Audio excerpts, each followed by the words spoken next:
안녕하세요. 건가파 시인입니다. 서울문화재단 지원 작고문인 스토리텔링.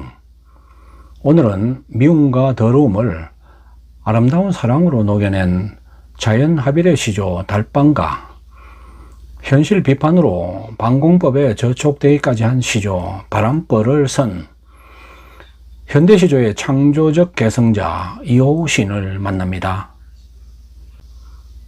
달밤 이호우. 낙동강 빛나루에 달빛이 푸릅니다. 무엔지 그리운 밤 지형 없이 가고파서 흐르는 금빛 노을에 배를 맡겨 봅니다.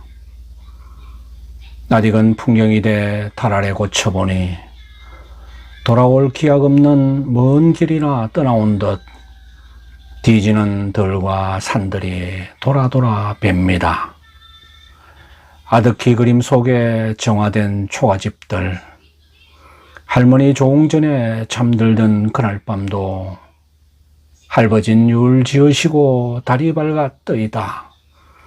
미움도 더러움도 아름다운 사랑으로 온 세상 쉬는 숨결 한 갈래로 막습니다. 차라리 외로울 망정 이 밤 더디 새소서.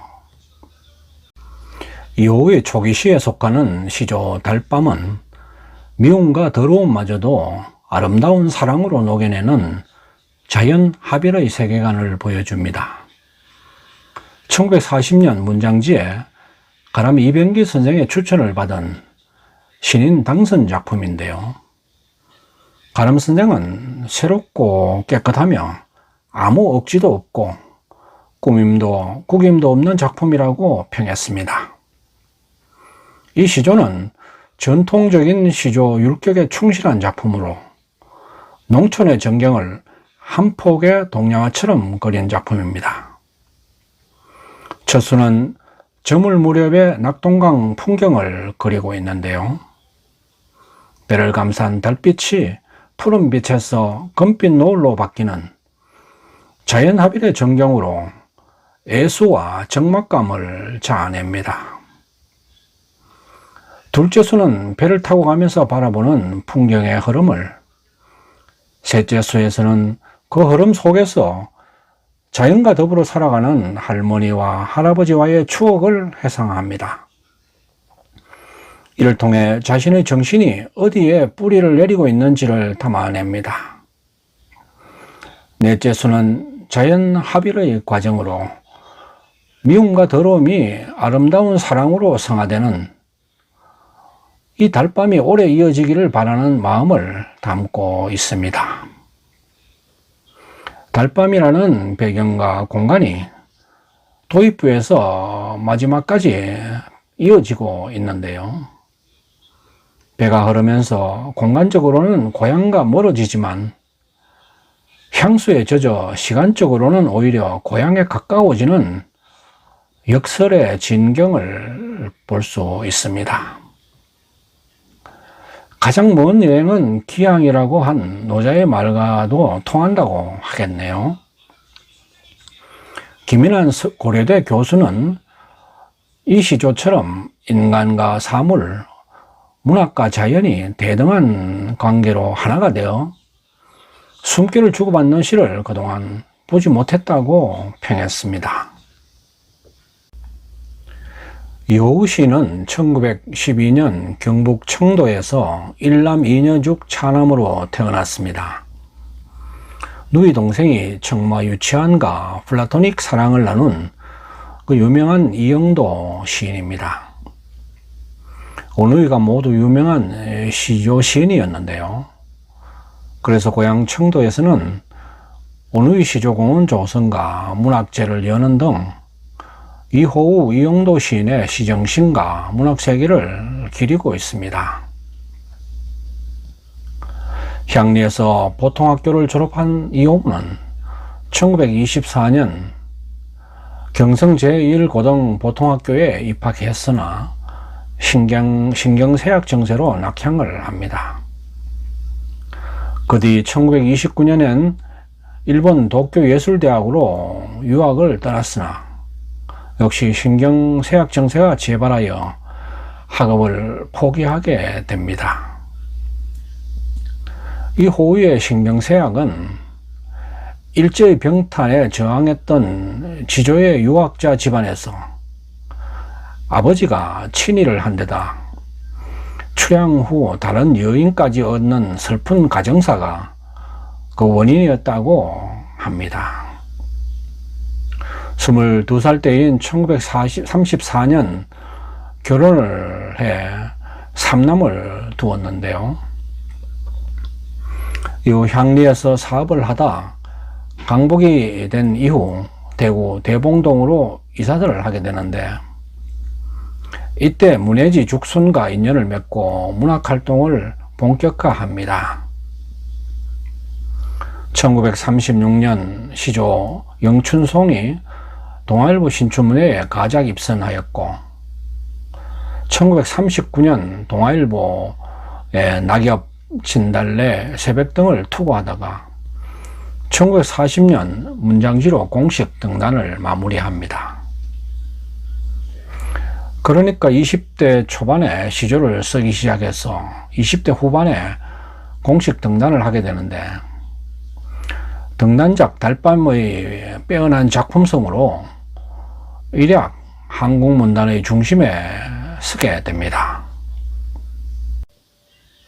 그러나 대구일보 문화부장, 논설위원, 서울주재특파원, 대구매일신문 편집국장으로 이어지는 시인의 직업은 시대 상황에 눈감을 수 없게 만들었습니다. 불의를 보면 참지를 못했고, 때로는 뜻하지 않은 모함과 필화로 고초를 겪어야 했습니다. 첫 불행은 6.25 전쟁 발발 직전인 1949년 남로당 도간부라는 모략을 받아 군법회의에 해부되어 사형을 당할 뻔했는데요. 다행히 당시 대통령 비서실장이던 김광섭 시인의 진언으로 화를 면할 수 있었다고 합니다. 1954년에는 시조 바람벌을 현대문학 사물로와 대구대학교 학부에 발표했다가 방공법에 저촉되어 기소되었고, 1958년 매일신문 편집국장 시절에는 KNA기 납북 사건 관련해 사설로 필화를 겪기도 했습니다. 이 시기는 6.25 전쟁의 소용돌이와 건국 초기 독재와 부정부패가 노정되던 혼란의 시기로 이호우에게는 문학적으로 현실 비판이 강하게 표출되던 시기였습니다. 이 시기의 대표작이 바로 방공법에 저촉되어 기소까지 되었던 바람벌입니다.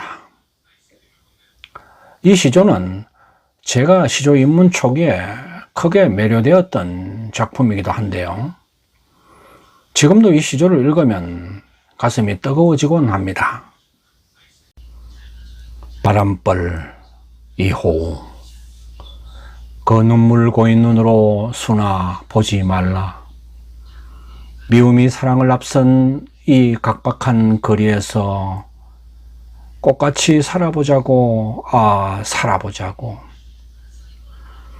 여기 조상에 이르러도 깨달을 줄 모르는 무리. 차라리 남이었다면 피를 이은 결애여. 오히려 돌아앉지 않은 강산이 눈물겹다. 버사 너마저 미치고 외로선 바람벌에 찢어진 꿈의 기폭인 양 날리는 옷자락. 더불어 미쳐보지 못함이 내 도리어 섭구나. 단 하나인 목숨과 목숨 바쳤음도 남았음도 오직 조국의 밝음을 기약하며 아니던가. 일찍이 믿음 아래 가시니는 복되기도 했으라. 내수로 된 이 시조는 각 수마다 하나씩의 사건을 이야기하고 있습니다. 첫째 수에는 모질고 각박한 세상에서 살려다 좌절한 순이라는 이름의 소녀가 등장합니다. 시는 사랑과 희망을 포기한 그 소녀의 눈물 어린 눈을 바라보지 못합니다. 둘째 수에는 피를 이은 결의붙이임에도 서로 학살을 서슴지 않는 무리들이 등장합니다. 시는 그들이 차라리 남이었다면 마음이 덜 고통스러웠으리라고 상상합니다. 이데올로기의 대립으로 하늘과 땅을 다 망쳐버렸음에도 우리 강사는 이를 외면하지 않는다는 진술로 인간의 잔악상을 폭로합니다. 셋째 수에는 세상과 싸우다 미쳐버린 친구를 등장시켜 함께 미치지 못하는 자신을 성찰합니다. 찢어진 꿈의 기폭인 양 날리는 옷자락은 불안하고 절망적인 시인 자신의 상황 인식의 한 단면을 보여줍니다. 넷째 연에서는 그러한 상황을 극복한 애국지사들을 떠올리며 신념과 명분을 잃은 개인적인 욕망에 대해 일침을 가합니다. 오직 조국의 발전만을 위해 목숨을 바친 지도자에 대한 경의를 통해 분단된 국토에서 가져야 할 정신과 자세를 제시하고 있습니다. 나라 이런 시대에 광복지사들이 활약했듯이 분단의 상황에서도 통일지사가 있어야 함을 간접화한 조국애가 넘쳐나는 이 시조가 반공법에 저촉되었다니 할 말을 잃게 됩니다. 이후의 현실 인식과 현실 비판은 자연의 질서에 근거한 사회 모순을 비판한 것으로 그 뿌리는 유교의 선비 정신에 닿아 있지 않나 생각됩니다. 이 육사가 이러한 정신으로 조국 독립에 몸을 던졌듯이 이호우는 분단을 낳은 4대 의식과 독재를 매섭게 비판했던 것입니다. 시조 이단의 노래에서 이호우는 생명이 죽음을 섬기어 핏줄이 욕되는 나라라는 현실 인식으로 슬픔도 제이른가 울 수조차 없는 터전에 반항하여 지구를 번쩍 쳐들어 던져버리고 싶다고 분노합니다. 또다시 새해는 오는가라는 시조에서는 농민의 노동을 천한 노역으로 만들고 정당한 보수를 착취하는 상황을 비판합니다. 날로 높은 주문들의 밟고 선 밑바닥을 자유로 싸맨 기한 낙엽마냥 구르는데 상기도 지혈을 믿으며 씨를 뿌려 보자느뇨. 여기서 주문은 지위가 높은 벼슬아치의 집을 말하고 기한은 굶주리고 헐벗어 배고프고 추움을 뜻합니다. 초장과 중장에서 시인은 독재자와 그 주구들이 자유를 방해하고 경제를 교란하는 나라에서 대중은 떨어져 누운 낙엽처럼 춥고 배고픔을 지적합니다. 그런 상황이지만 땅 속의 열은 다시 씨를 뿌리게 한다는 위대한 자연의 질서를 상징적으로 드러냅니다. 1961년 가을 미국과 소련의 원폭 실험 경쟁에 처음에서 쓴 시조 청우에서는 서로 죽임을 앞서려 뿌리는 방사능진을 비판하면서 두어도 100년을 채 못할 너와 내가 아닌가라고 격정을 토로합니다. 이 또한 자연의 리듬을 파괴하는 독재와 독단의 결과물로 인식하고 있는 것입니다. 시조 삼불야는 월남 파병을 신랄하게 비판한 작품입니다. 삼불야, 이호우, 무슨 어변이기 먼 남의 골육전을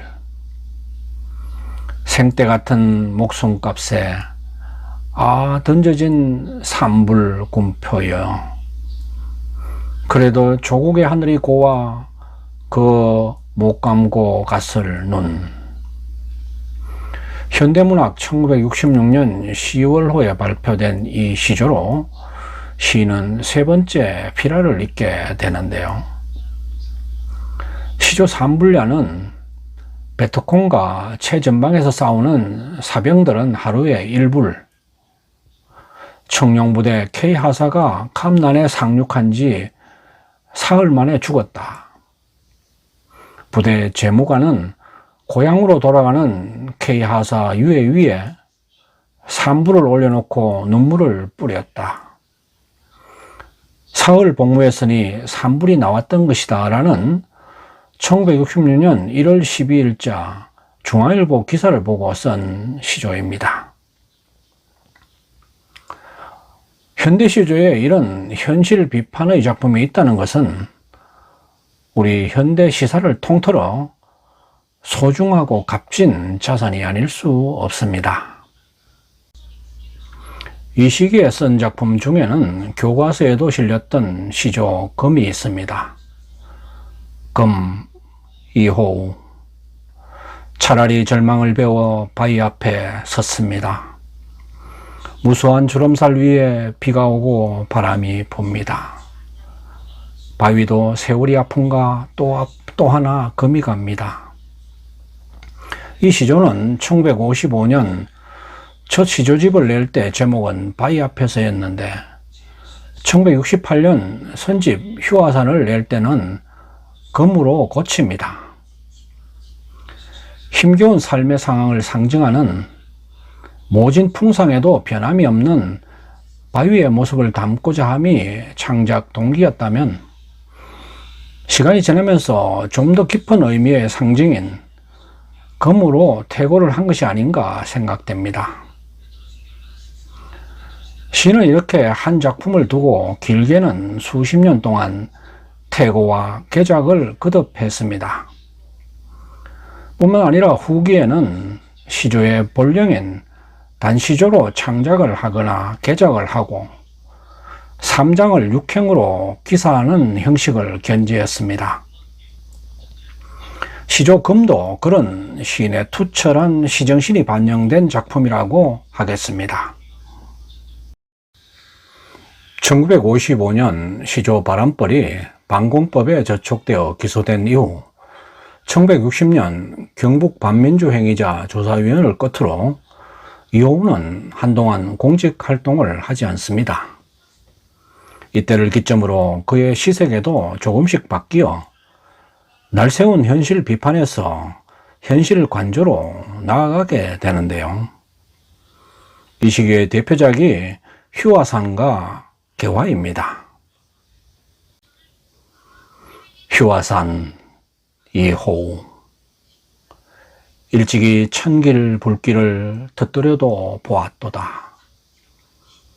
얼른 가슴을 달래어 자듯이 이날을 견디면 언젠가 있을 그날을 믿어 함부로 하지 못함일래. 휴화산은 불의에 한가하면서 현실을 비판해온 삶에서 맛본 고독과 좌절 끝에 발견한 자신의 모습을 투영한 작품입니다. 일찍이 천길 불길을 터뜨려도 보았고 끓는 가슴을 달려 자듯이 이날을 견디어 온 것은 언젠가 있을 그날을 믿었기 때문입니다.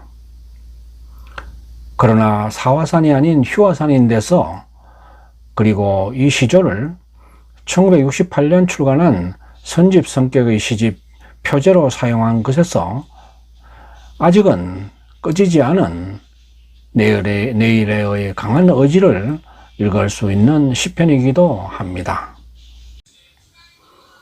그러나 이호우 시조의 극점은 우주의 내면 세계를 천착한 명편 개화라고 하겠습니다. 개화, 이호우.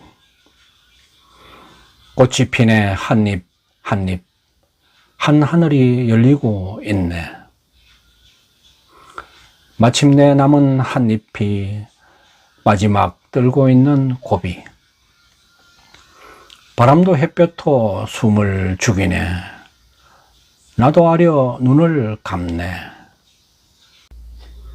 이 시조는 1962년 현대문학에 발표된 작품인데요.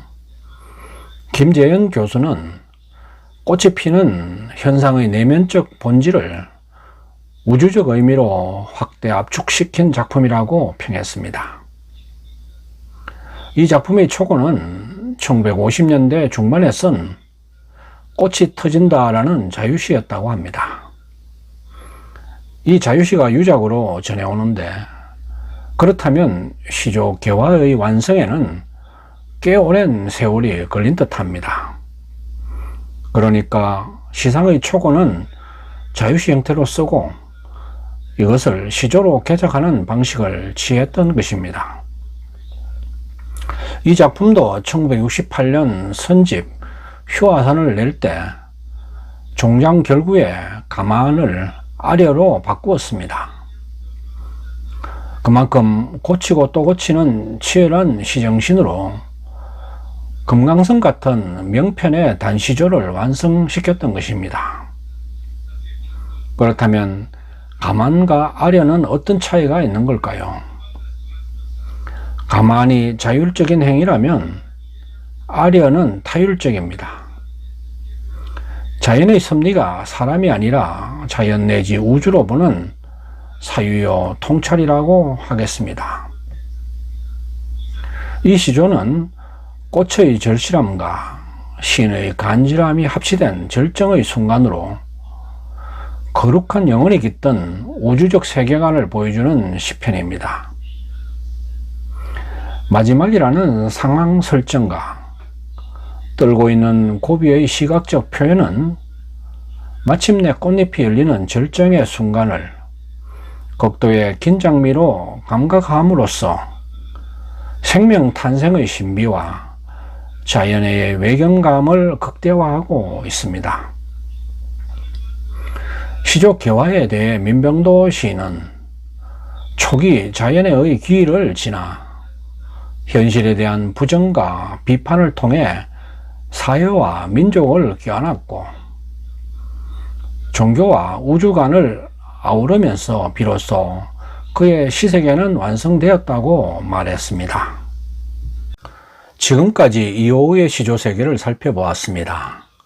이호우 시인은 한민족, 한국가에는 반드시 그 민족의 호흡인 국민시가 있어야 하는데 그것을 시조에서 찾아야 한다고 말하면서 간결한 형과 서민적이고 주변적이며 평명한 내용이 시조의 특장이라고 강조했습니다. 가람 이병기 선생이 등단작 달밤에 대해 아무 억지도 꾸밈도 구김도 없다고 한 평은 바로 이러한 시조 세계를 말한 것이라고 하겠습니다. 이호우의 시조 세계는 달밤으로 그려낸 자연 합일의 추구에서 바람불로 고조된 현실 비판 단계를 거쳐 마침내 개화에 이르러 꽃을 피우는 3단계의 전개 양상을 보여줍니다.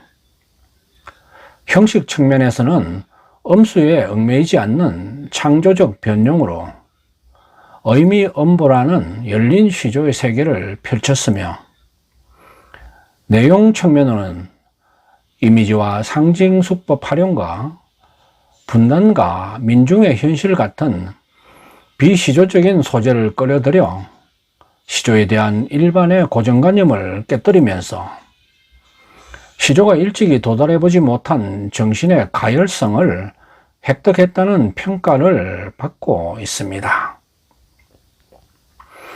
김창원 시인이 시조 혹은 시를 버리면서까지 밀고 간 시정신으로 높이 평가한 시조 깃발을 읽으며 이 영상을 마무리합니다. 깃발 이호우. 깃발 너는 힘이 없다. 일체를 밀고 앞장을 섰다. 오직 승리의 믿음에 항시는 높이만 날렸다. 이날 또 너 싸우는 차량 앞에 지구는 떨고 있다. 온몸에 햇볕을 받고 깃발은 부러짓고 있다. 보라, 얼마나 눈부신 절대의 표백인가. 우르르 감은 눈에도 불꽃인 양 뜨거워라. 어느 새벽이더뇨 밝게던 햇불 위에 때묻지 않은 목숨들이 비로소 받들은 깃발은 성상도 범하지 못한 담없는 젊음이여.